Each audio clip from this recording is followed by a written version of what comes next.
भरत जी को प्रेम भाव। भरत जी ने विमान देखा तो आनंदित हो गए। विमान में से सब नीचे उतरे। राम जी ने भरत को बाहों में भर लिया। दोनों का मिलन हुआ तो लोग समझ भी नहीं पा रहे थे कि इन दोनों में से राम कौन है और भरत कौन है। दोनों का वर्ण श्याम है, वल्कल समान है और शरीर कृश है। वशिष्ठ ऋषि ने राज्याभिषेक का मुहूर्त दिया।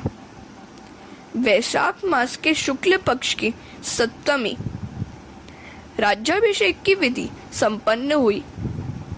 भगवान रामचंद्र जी और सीता जी ने कनक सिंहासन पर आसन लिया। राम राज्य में कोई दरिद्र, रोगी, लोभी और झगड़ालू नहीं था। प्रजा हर तरह से सुखी थी।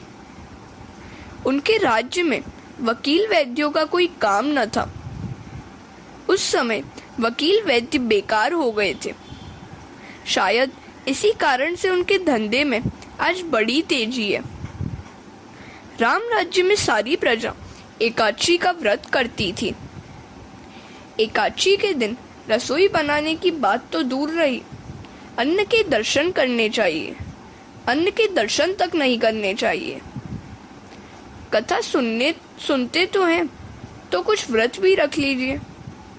जप करूंगा, एकादशी करूंगा, प्रभु सेवा के पहले भोजन न करूंगा, ऐसा कोई भी नियम अपनाओगे तो कथा श्रवण का फल मिलेगा।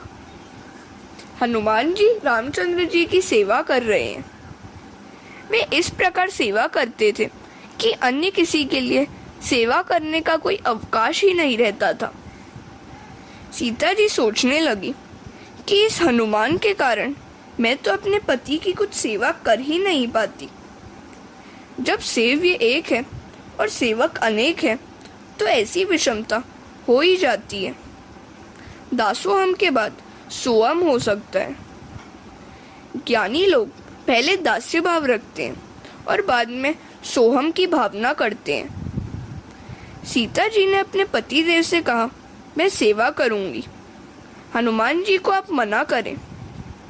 राम जी ने कहा, हनुमान जी को भी सेवा का अवसर देना ही पड़ेगा।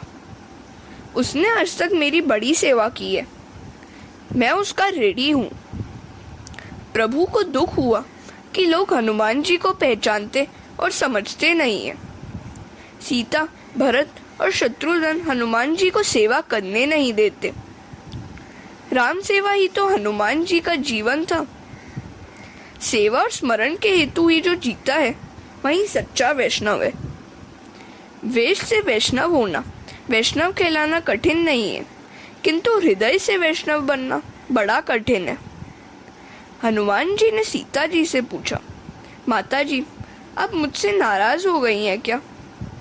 आप मुझे राम जी की सेवा क्यों नहीं करने देती? सीता जी ने कहा, कल सेवा का सारा काम बांट दिया गया है और तेरे लिए कोई काम बाकी नहीं रहा है। हनुमान जी ने कहा, एक सेवा बाकी है। राम जमाई लेंगे तो मैं चुटकी बजा दूंगा। जवाई आने पर चुटकी बजनी चाहिए, अन्यथा आयुष्य कम होता है। सीता जी ने कहा, अच्छा तो यह सेवा तू करना। हरे कृष्ण। हनुमान जी आज तक दास्य भाव से राम जी के चरण ही निहारते थे। अब माता जी की आज्ञा के कारण मुखारविंद के दर्शन करने लगे हैं। सीता जी और राम जी यदि बातचीत करना चाहें तो भी बीच में हनुमान जी उपस्थित ही हैं। सारा दिन तो विनोद में निकल गया। रात्रि आई। राम जी के पास हनुमान जी पहले से ही आ गए हैं। सीता ने कहा, हनुमान, अब तुम जा सकते हो। हनुमान जी ने कहा, माता जी, आप ही ने तो मुझे यह सेवा सौंप दी है। प्रभु कब जमाई ले यह कौन जान सकता है, सो मुझे तो यहीं रहना पड़ेगा। सीता जी ने राम जी से कहा, नाथ, अपने सेवक को कब अब बाहर जाने की आज्ञा देंगे? आज्ञा दीजिए। राम जी ने कहा, मैं हनुमान जी को तो कैसे कहूँ, मैं उसका ऋणी हूँ। उसके एक एक उपकार के बदले में मैं अपना प्राण दूं तो भी कम है। प्रभु की ऐसी बात सुनकर सीता जी ने हनुमान जी को बाहर जाने की आज्ञा दी। वे बाहर आकर सोचने लगे। एक सेवा मिली थी, वह भी छीन ली गई। अब सारी रात मैं चुटकी बजाता रहूंगा कि जिससे राम की सेवा हर समय अपने आप ही होती रहे। इधर राम जी सोच रहे हैं कि मेरे ही कारण हनुमान जग रहा है, वह जागा करे और मैं सोता रहूं, यह ठीक नहीं है। कीर्तन भक्ति भगवान को अतिशय प्यारी है। मेरा हनुमान जाग रहा है, मैं अकेला कैसे सो सकता हूँ? मेरे हनुमान को मेरी पत्नी ने बाहर किया है। रघुनाथ जी ने भी युक्ति सोची। वे बार बार जवाई लेने लगे और हनुमान के साथ साथ जागते रहे। सीता जी मन ही मन डर गई। पतिदेव कुछ बोलते नहीं है। वह भागती हुई कौशल्या के पास गई और कहा, माता जी, उनको शायद किसी राक्षस की नजर लग गई है। वशिष्ठ जी को बुलाया गया। वे समझ गए कि भगवान के किसी लाडले भक्त का आज अपमान हुआ है। भक्त के दुख से भगवान दुखी हो रहे हैं। वशिष्ठ जी ने सीता जी से पूछा, आज का सारा दिन कैसे बीता था? कुछ गड़बड़ तो नहीं हुई थी? सीता जी ने कहा, हनुमान जी से सेवा भार छीन लिए जाने के कारण यह सब हुआ और प्रभु ने ठीक से भोजन तक नहीं किया। उन्होंने हनुमान जी की चुटकी बजाने की सेवा की बात भी बताई। सभी राम के आवास में आए। वहां हनुमान जी नाचते हुए राम नाम का जप कर रहे थे। वशिष्ठ जी ने कहा, महाराज, कीर्तन करो किंतु चुटकी मत बजाओ। वैसा करने से राम जी को जम्हाई आएगी। जगत राम के अधीन है और राम आपके अधीन, तो वैसे आप कौन है? हनुमान जी ने कहा, देव बुद्धि से मैं राम का दास हूँ, जीव बुद्धि से राम का अंग हूँ। आत्मदृष्टि से सोचो तो हम एक है। मुझ में और राम में कोई भेद नहीं है। भक्त और भगवान एक है। हरे कृष्ण। ब्रह्म का ज्ञाता ब्रह्म से अलग नहीं रह सकता। ब्रह्मविद ब्रह्मैव भवति। रामायण की कथा करुण रस प्रधान है। बालकांड के सिवाय अन्य सभी कांड आंसुओं से भरे हुए हैं। रामायण समाप्त होने पर वाल्मीकि जी सोचने लगे कि उसमें तो बस करुण रस है। अतः उन्होंने बाद में आनंद रामायण की रचना की। उसमें शोकपूर्ण प्रसंग नहीं है। महापुरुषों ने तो यहाँ तक कहा है, हे सीते, हे देवी, इस जगत में आप क्यों आई? यह जगत आपके लिए अपात्र था। रामचंद्र जी का चरित्र दिव्य है। रामचंद्र जी की भांति मर्यादा पालन, माता पिता की सेवा, एक पत्नी व्रत, भ्रातृ प्रेम आदि होने पर ही राम मिल पाते हैं। राम मिले तो आराम मिले। राम के बिना आराम शक्य नहीं है। रामायण का एक एक पात्र आदर्श है। श्री राम जैसा कोई पुत्र नहीं हुआ, वशिष्ठ जैसा कोई गुरु नहीं हुआ, दशरथ जैसा कोई पिता नहीं हुआ, कौशल्या जैसी कोई माता नहीं हुई, श्री राम जैसा कोई पति नहीं हुआ, सीता जैसी कोई पत्नी नहीं हुई, भरत जैसा कोई भाई नहीं हुआ, रावण जैसा कोई शत्रु नहीं हुआ। रामायण में बताया गया है, मातृ प्रेम, पितृ प्रेम, भ्रातृ प्रेम, पति प्रेम, पत्नी प्रेम का सर्वोच्च आदर्श। एकनाथ जी ने भावार्थ रामायण में लिखा है कि रावण की भक्ति शत्रु भक्ति, विरोध भक्ति थी। रावण ने सोचा, यदि मैं अकेला ही राम की भक्ति करता रहूं तो मात्र मेरा ही उद्धार होगा। मेरे राक्षस तो कभी प्रभु का नाम लेंगे ही नहीं। सो यदि मैं राम से शत्रुता करूं तो राम के साथ युद्ध भूमि में सभी राक्षस मरते समय भगवान के दर्शन पा सकेंगे और उनका उद्धार होगा। इस प्रकार सारे राक्षस समुदाय के उद्धार के हेतु रावण ने श्री राम से शत्रुता मोल ली। रावण ने कुंभकर्ण से यही कारण बताया था राम से अपनी शत्रुता का। हरे कृष्ण। श्री रामायण के 7 कांडों का रहस्य। रामायण श्री राम का राम स्वरूप है। रामायण का एक एक कांड राम जी का अंग है। बाल कांड श्री राम का चरण है। अयोध्या कांड श्री राम की जंघा है। अरण्य कांड श्री राम का उदर है। किष्किंधा कांड श्री राम का हृदय है। सुंदर कांड श्री राम का कंठ है। लंका कांड श्री राम का मुख है। उत्तर कांड श्री राम का मस्तक है। श्री राम का नाम स्वरूप रामायण ग्रंथ जीवमात्र का उद्धारक है। रामचंद्र जी जब भी इस पृथ्वी पर साक्षात अवतरित होते हैं तभी अनेक जीवों का उद्धार होता है। इतना ही नहीं, जब वे प्रत्यक्ष विद्यमान नहीं होते तब रामायण अनेक जीवों का उद्धार करती है। श्री राम ने तो कुछ ही जीवों का उद्धार किया था, जबकि रामायण ने तो अनगिनत जीवों का उद्धार किया है।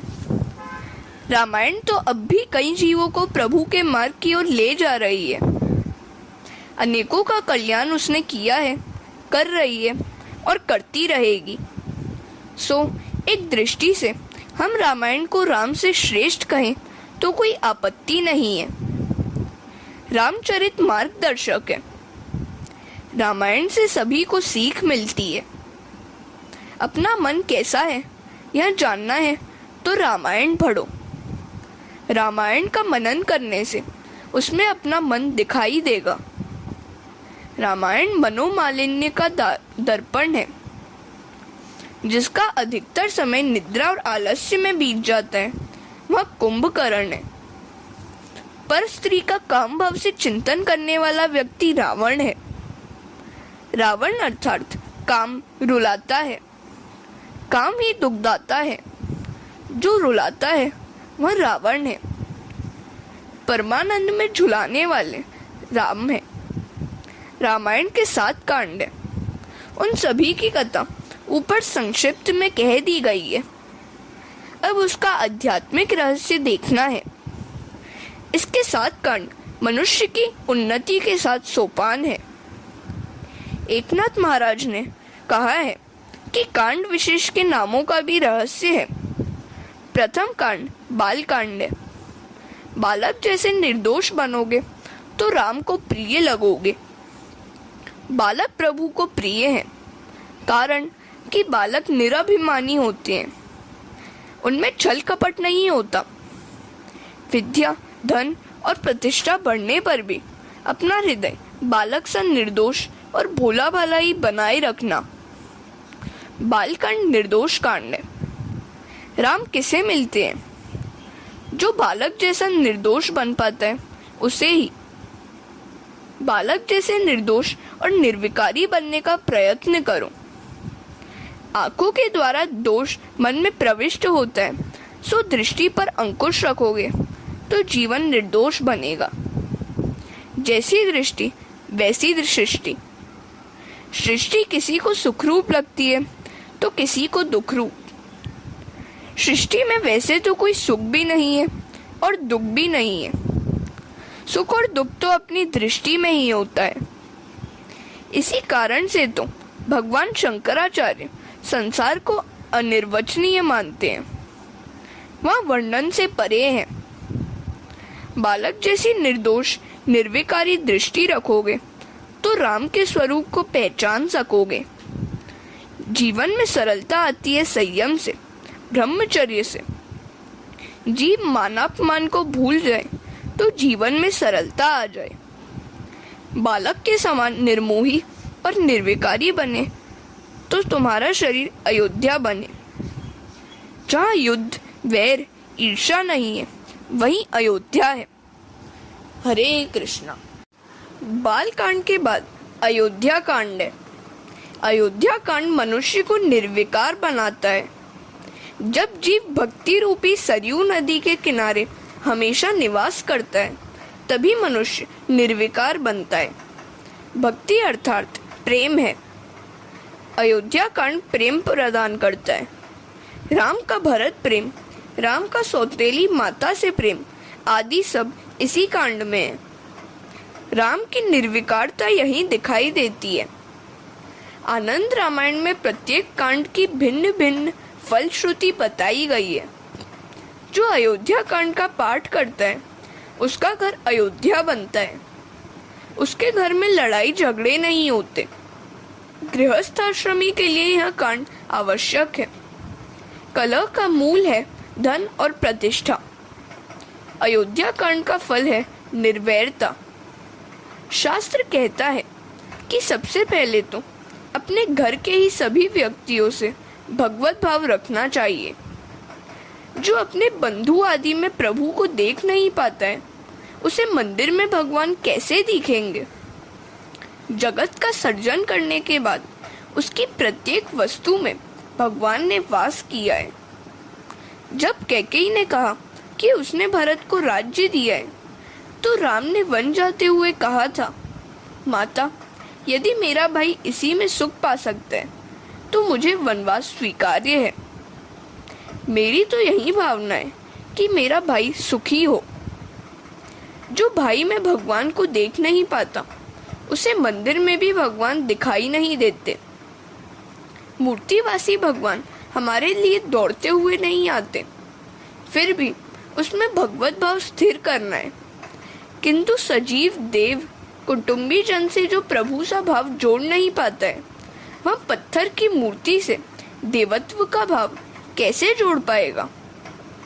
सृष्टि सर्जन के बाद सभी पदार्थों में भगवान ने वास किया है। जब तक वे प्रवेश नहीं करते हैं तब तक सृष्टि निरर्थक है। सभी में ईश्वर है। मेरे भाई बहन, माता पिता आदि सभी में वही ईश्वर है। राम ने अलौकिक आदर्श स्थापित किया कि अपने भाई के सुख के हेतु हंसते हुए वनगमन किया। भरत का भ्रातृ प्रेम भी वैसा ही दिव्य था। उन्होंने राज्य स्वीकार नहीं किया। मेरे बड़े भाई वन की धूल छानते हैं, कंद मूल खाते हैं, दुखी हो रहे हैं, सो मुझे यह राज्य स्वीकार नहीं है। मेरे ही कारण वे दुखी हो रहे हैं। अयोध्या कांड के पठन से लड़ाई झगड़े मिट जाते हैं। जीवन को विशुद्ध प्रेममय बनाओ। हरे कृष्णा। अयोध्या कांड के बाद आता है अरण्य कांड। वह निर्वासन बनाता है। निर्वैर होने के बाद भी वासना सताती है। इस अरण्य कांड के मनन से वासना निर्मूल होगी। अरण्यवास करके तप किए बिना जीवन में दिव्यता नहीं आ पाती। रामचंद्र जी ने राजा होते हुए भी सीता जी के साथ वनवास किया और तपश्चर्या भी की। तप करने के बाद राम राजा बने। जिसने पहले तपश्चर्या की होगी भोगोपभोग के प्रसंग में संयम और सावधानी से काम लेगा। सभी महान व्यक्तियों ने अरण्यवास किया था। महाप्रभु जी ने खुले पांव ही भारत की यात्रा की थी। वे 2 से अधिक वस्त्र तक नहीं रखते थे। जीवन में तपश्चर्या जरूरी है।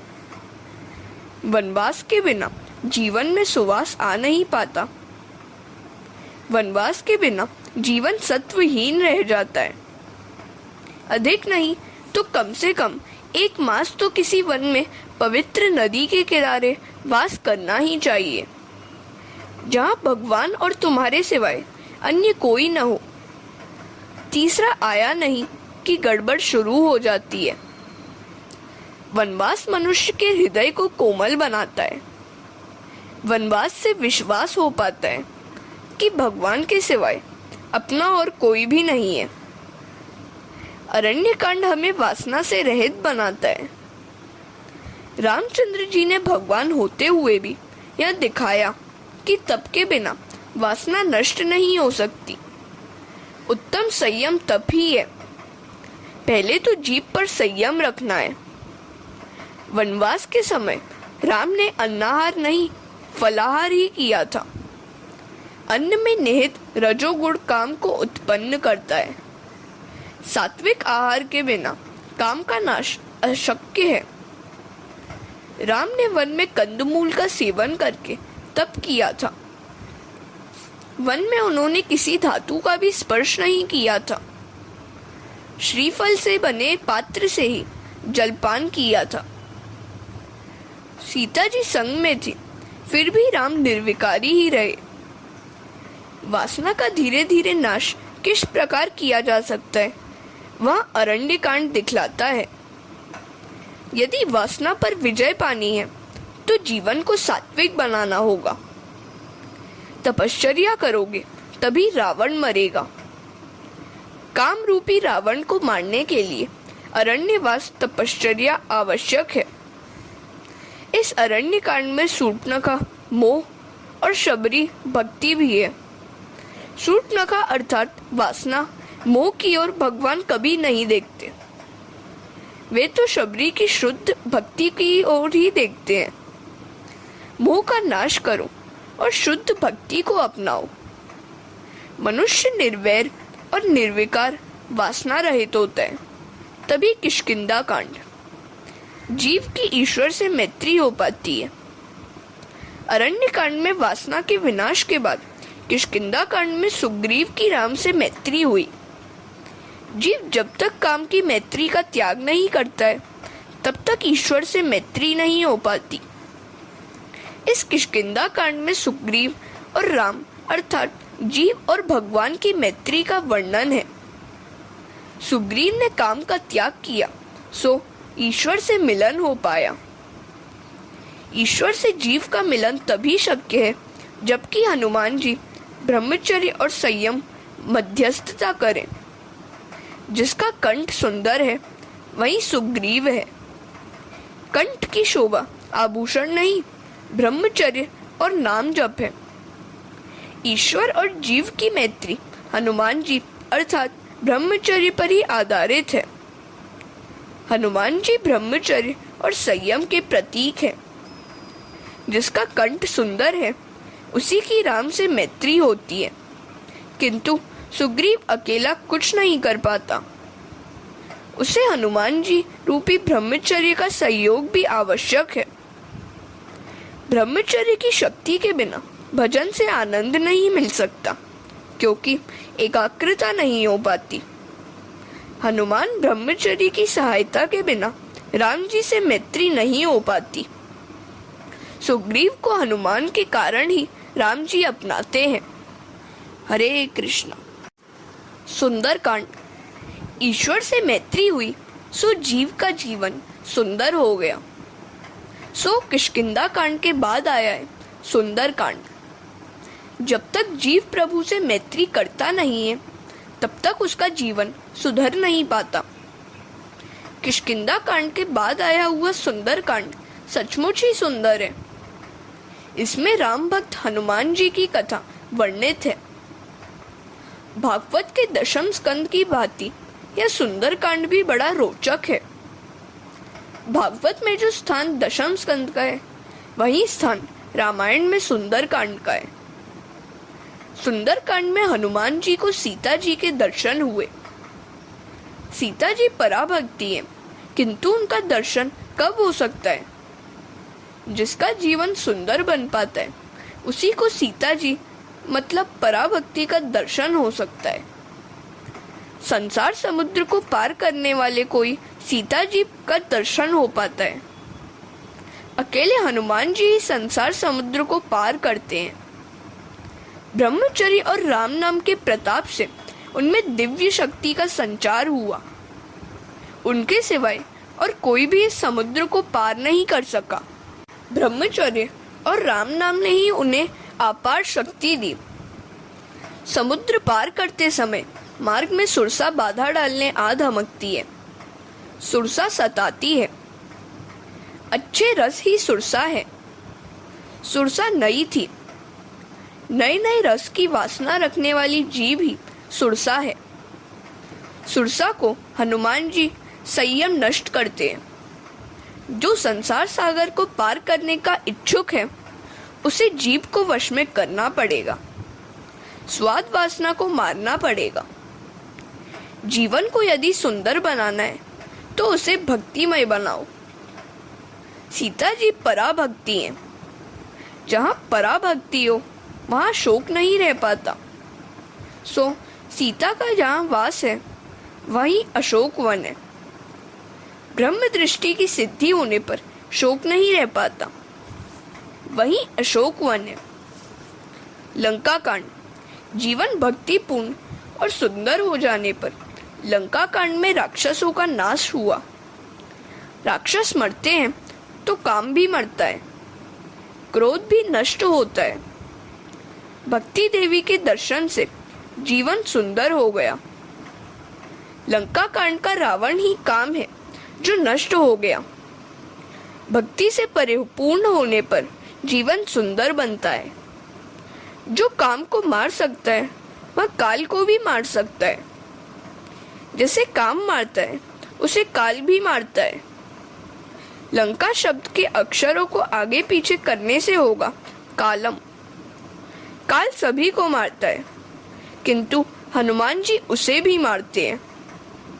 वे लंका को अर्थात काल को जलाते हैं।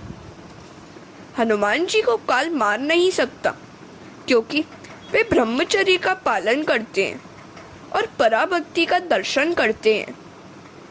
उत्तरकांड। तुलसीदास जी ने इस कांड में सब कुछ भर दिया है। इस कांड में मुक्ति मिलेगी। गरुड़ जी और काकभुशुंडी के संवाद को बार बार पढ़ो। जब तक राक्षस काल का विनाश नहीं हो पाता तब तक उत्तरकांड में प्रवेश नहीं मिल पाता। उत्तरकांड में भक्ति की कथा है। भक्त कौन है? भगवान से जो एक भी क्षण विभक्त नहीं रह पाता वही भक्त है। पूर्वार्ध में जो रावण को मारता है उसी का उत्तरकांड सुंदर बनता है। वही वृद्धावस्था में राज्य करता है। जीवन के पूर्व कांड यौवनावस्था में काम को मारने का प्रयत्न करोगे तभी तुम्हारा उत्तरार्ध उत्तरकांड सुधर पाएगा। सो जीवन को सुधारने का प्रयत्न युवावस्था से ही करना चाहिए। इस प्रकार ये 7 कांड मानव जीवन की उन्नति के 7 सोपान हैं। राम कथा सागर जैसी है। राम कथा अमृत कथा है, किंतु इसमें ही उलझे रहेंगे तो कन्हैया कब आ पाएगा? शिवजी की भांति हृदय में राम का नाम रखोगे तो भी अच्छा रहेगा। हमेशा राम का नाम रटते रहो। हनुमान जी कहते हैं कि सबसे बड़ी विपत्ति वही है कि जब राम का स्मरण न किया जाता हो। कहे हनुमंत विपत्ति प्रभु सोई, जब तब सुमिरन भजन न होई। रावण आदि राक्षसों का संहार करके राम अयोध्या वापस लौटे। उनका राज्याभिषेक हुआ। राज्याभिषेक के बाद राम जी ने अयोध्या वासियों को मानव समाज का उपदेश दिया। एहि तनकर फल विषय न भाई, स्वर्गहु स्वल्प अंत दुखदाई। नर तनु पाई विषय मन देही, पलटी सुधा ते सठ विष लेही। यह मानव शरीर जो मिला है वह विषय भोग के लिए नहीं। विषय सुख एकाध घड़ी के लिए स्वर्ग सा सुखद लगता है, किंतु अंत में तो दुख दुख और दुख ही आत लगता है।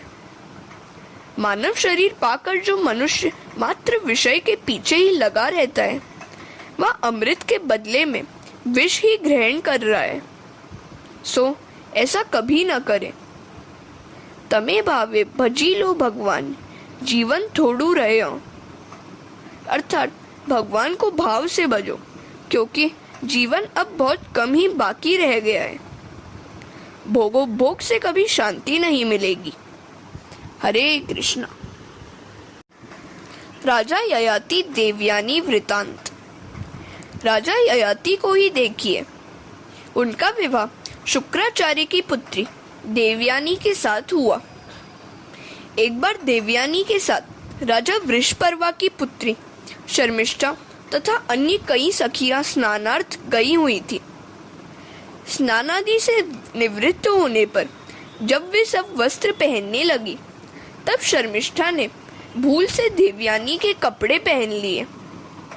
देवयानी ने क्रोधवश शर्मिष्ठा को बहुत सी जली कटी सुनाई तो शर्मिष्ठा भी क्रोधित हो गई और उसने देवयानी के वस्त्र छीनकर उसे कुएं में फेंक दिया और सब चल दिए। मृगया के लिए निकला हुआ राजा ययाति वहां आया। उसने कुएं से चीख पुकार सुनी तो देवयानी को बाहर निकाला। देवयानी ने राजा से विवाह करने की इच्छा प्रकट की। इधर शुक्राचार्य ने अपनी पुत्री विषयक समाचार सुने तो वे वृषपर्वा के नगर की ओर चल दिए। उधर से वृषपर्वा भी गुरुजी से क्षमा मांगने के लिए आ गया तो गुरुजी ने अपनी पुत्री को प्रसन्न करने का प्रस्ताव रखा। देवयानी ने कहा, राजन, मैं विवाह के बाद जहां भी जाऊं, आपकी पुत्री शर्मिष्ठा को मेरी दासी के रूप में आना होगा। शर्मिष्ठा दासी बनकर राजा ययाति के आवास पर आई। शुक्राचार्य ने राजा ययाति से शर्मिष्ठा के साथ विषय सुख भोगने की मनाही की थी। राजा ने शुक्राचार्य की आज्ञा का उल्लंघन किया तो गुरुजी ने उसे वृद्धत्व दे दिया। ययाति ने प्रार्थना करते हुए गुरुजी से पूछा कि उसकी वृद्धावस्था कैसे दूर होगी। शुक्राचार्य ने कहा, यदि तेरी वृद्धावस्था को कोई अपना ले और तुझे अपनी युवावस्था दे तभी कुछ बात बन पाएगी। राजा ययाति ने अपने ही पुत्र पुरु की युवावस्था ले ली और हजारों वर्ष विषय सुख का उपभोग किया, फिर भी उसे तृप्ति न हुई तो उसके मन में वैराग्य जागा। उसने जगत को उपदेश दिया, विषयों को उपभोग करते रहने से काम वासना कभी तृप्त या शांत नहीं होती, किंतु जैसे अग्नि को घी की आहुति और भड़काती है वैसे ही वासना उग्र होती जाती है। भोगोपभोग से वासना अधिकाधिक बढ़ती जाती है।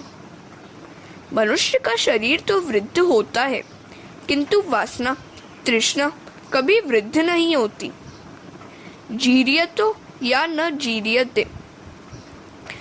भर्तृहरि ने भी कहा है, भोगों का नहीं हमारा ही उपभोग हो जाता है, तृष्णा नहीं हम ही जीर्ण होते जाते हैं।